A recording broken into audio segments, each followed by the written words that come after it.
Bakit ka ba nagagalit sa akin? Bakit ako di mo na pinapansin?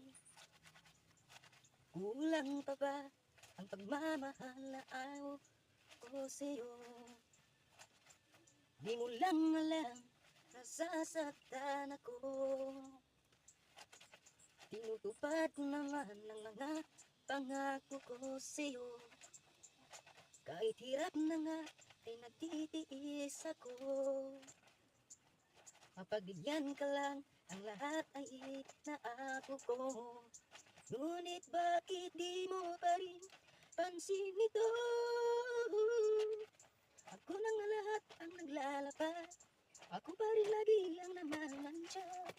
Namamalingki ako sa Divisoria, pinagluto